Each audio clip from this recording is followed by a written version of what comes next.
A finch population migrated to a small set of islands with a variety of food resources available. The finches were small, brown, and had medium-sized beaks. Of course, there were variations amongst the individuals in the population. For example, some birds had beaks that were slightly larger or smaller. Individuals with larger beaks were better at cracking open nuts, beetle shells, and tearing dense fruit. Individuals with smaller beaks were good at picking small berries and seeds, probing for ants and worms, and getting pollen and nectar from small flowers. The original finch population began to diverge. In fact, birds with larger beaks rarely interacted with birds that had smaller beaks. Different populations began to live on different islands with different food sources. Over many generations, the two populations became physically and behaviorally different from one another.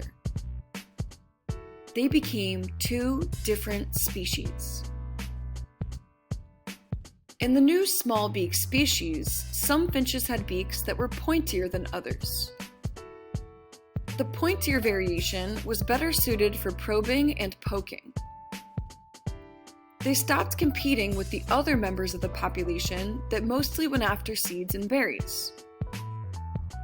The two populations diverged and inhabited different islands. They stopped interacting with one anher, and they became two different species. In the new pointy beak species, the pointiest of the pointy beaks were most successful. Over many generations, this trait was selected for, and the beaks evolved. Some of the pointy beak finches went after ants and worms. They developed nocturnal behavior and hunted insects at night. Some of the pointy beak finches collected pollen and nectar from flowers. The two populations became isolated. They stopped interacting and reproducing with one another. They became two different species. What happened to the large beak species of finch? Amongst the large-beaked birds, some beaks were slightly hooked and some were more pointed. The hooked variation was well suited for tearing into fleshy fruits. The large beak was best suited for cracking open nuts and beetle shells. And the pointed variation competed with smaller beak species for worms and ants.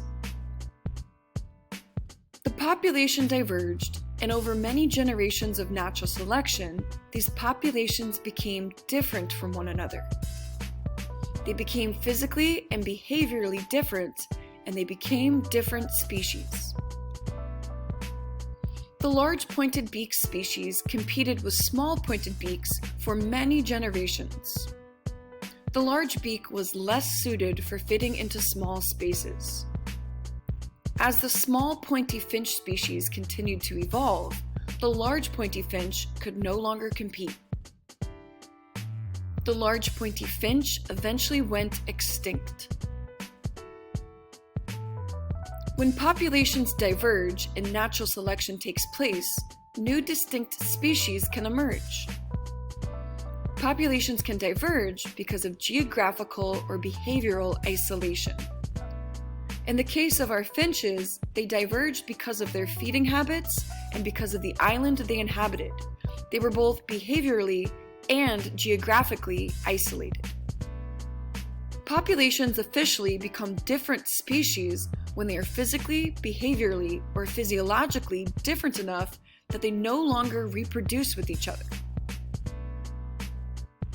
Natural selection over many generations can lead to the evolution of populations and eventually speciation. Speciation over time can be represented by an evolutionary tree. While natural selection may result in the emergence of new species, it may also result in the elimination of others.